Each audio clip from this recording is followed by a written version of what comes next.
James, many congratulations into the semi-final. Cheers. A very accomplished performance. Sum it for us. A struggle.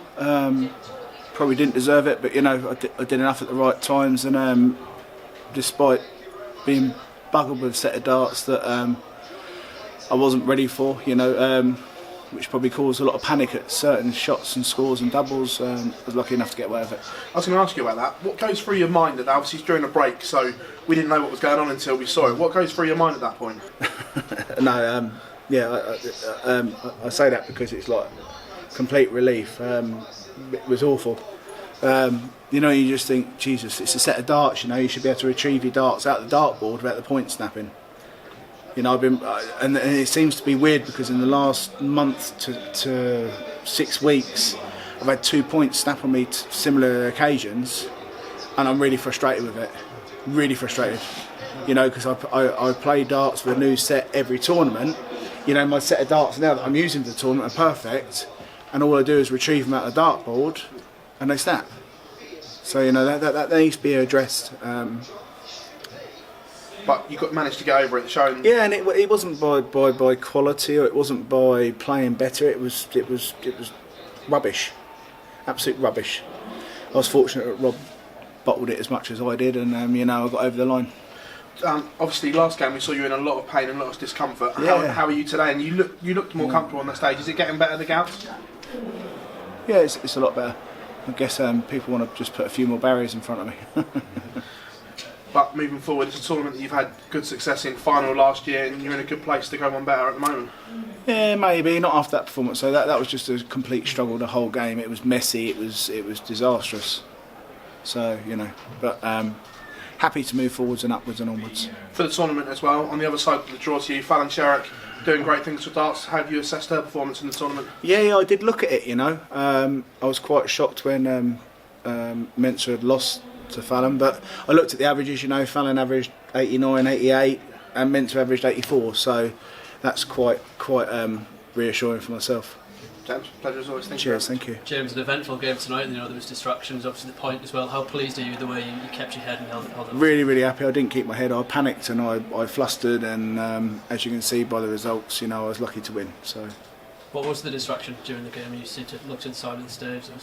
The guy was taking pictures when he perhaps shouldn't have been. You know, I'm quite old-fashioned, so I'm quite miserable. But I believe he shouldn't have been taking shots when he was taking shots. You know, I threw the first dart, which was a bad one, and the way I was playing, I knew the second or third would plump in, and it was going and when I don't know if photographers, you know, they got like their big cameras and they're a big deal.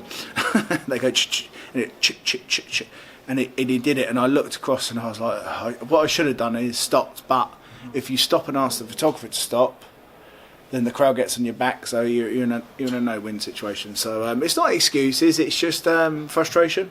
You know, there should be more things around it, you know, to protect us. Apparently, it was a photographer's first gig at darts. As much as other people have said stuff, he should have been told. You know, you don't fire until, you know. It wouldn't happen in bigger sports. A lot of support for you in the crowd tonight. How much encouragement did that give you? Oh, it's brilliant. Really, really good. Yeah, and I don't know why they cheered me, but they did. And I mean, especially when Rob was going for a shot there right at the end. You know, that's not when they get behind the other player and they like start cheering it, and then they hit it, and I'm like, argh. But they jeered him a little bit, and it was much as I say, it wasn't very nice. It was great for me. Never lost in a Grand Slam semi-final. How determined are you to keep up that record? Yeah, but after tonight, it's mixed emotions. You know, the build up to it, brilliant, but this game was a load of crap. And I was just really, really lucky that Rob didn't play well. Really, really lucky. I think I did all right to begin with, and I lost. To be fair, even when I went down towards the dartboard and the stage and everything, I had no concentration, and I don't know why I had no concentration. I was like a lost little soul down there, and no one cares about a lost little soul, but you know. And then when I got in front, I was like, wow, I'm not ready for it. I'm not playing well, and I'm still in front. And then the point snapped, and then the guy snapped with the camera, and it was like, it was the excuse I needed not to win. Well done on the win, and thanks for your time. Cheers, thank you. James, touching on what you said about the crowds, can something like that just give you an extra edge in those sort of encounters? It does when they're booing him when he's going for a shot. Yeah. Many a crowd have affected many a game. You know, I've seen people win tournaments when they probably shouldn't have done because of the crowd.